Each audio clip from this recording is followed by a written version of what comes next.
Hey everybody, this is my 40-gallon purple spotted gudgeon tank. You can just about make out my gudgeon right there in the middle.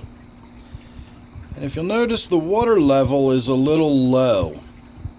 Now, I hadn't really noticed that this morning because it's kind of gotten that way over the course of the day, but I did come down here this morning, and in an odd coincidence, I was looking for an extension cord. And I knew down here in the back corner where I had some of these tanks plugged in, I had an extension cord from a fan I had plugged in down here last summer. And so I just happened to come down this morning looking for that old extension cord, and when I got down here I noticed there was some water on the floor. And at first I thought it was from one of the cats. And when I started cleaning it up, I realized that it was very clean and it didn't stink. And, I just kind of figured this didn't really seem like it was from one of the cats. And I looked around a little more, and sure enough, I noticed there was some water near my canister filter. And so I wiped it off, and water started running down the side of it again. I wiped it off, and water started running down the side of it again. So I set it in this tray just to see if it was, water that had splashed and was dripping off of it, or was I going to get steady water all day.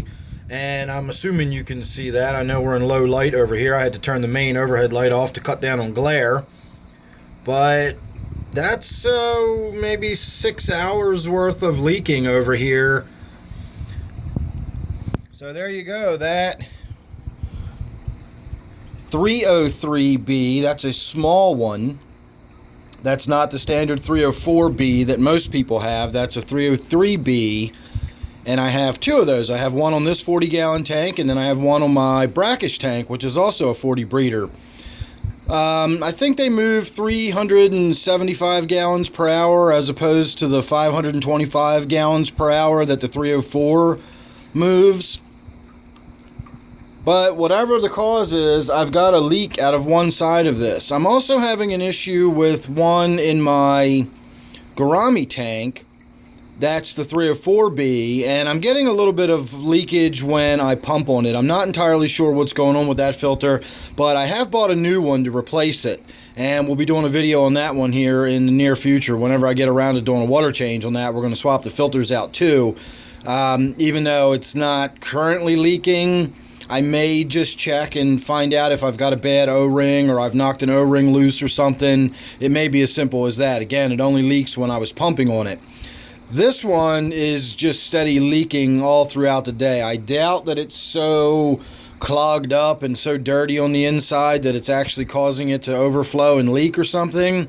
I suppose that's a possibility. When I get in there and look around, we're going to find out. That is not going to be today, however. I've got a bunch of other stuff to do down here. It's another rainy day, and I've got some other stuff around the house, so I don't think I'm going to get much done down here in the fish room. But what I did do is order another hang on the back filter. I got another one of my Tetra Whisper 60s that I like so much, and we're going to put it on the back here. I've got just enough space. There's probably no point in looking back there because it's going to be all darkness. But I've got just enough space back there that I can hang one of the Whisper Tetra filters back there. They cost $22. I'll get years of use out of it, and the filter change is a lot more simple than with the canister filter. The canister filter does have its advantages.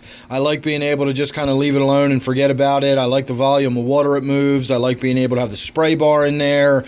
I like the versatility of being able to adjust the way the spray bar is mounted.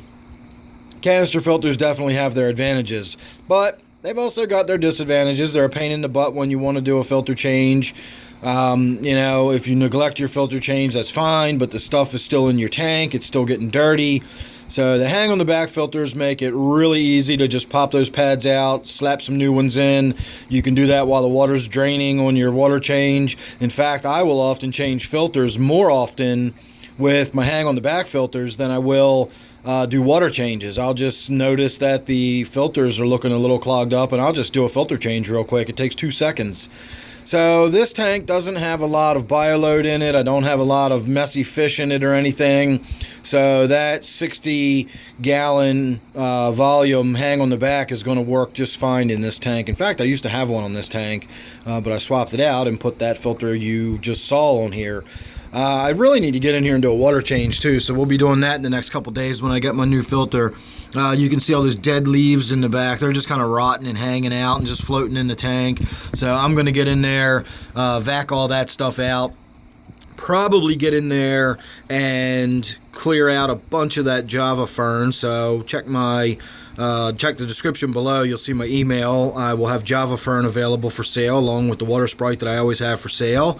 Might even cut a little bit of temple plant out of this tank, but I doubt it. Don't look like I have a whole lot of temple plant going on in here.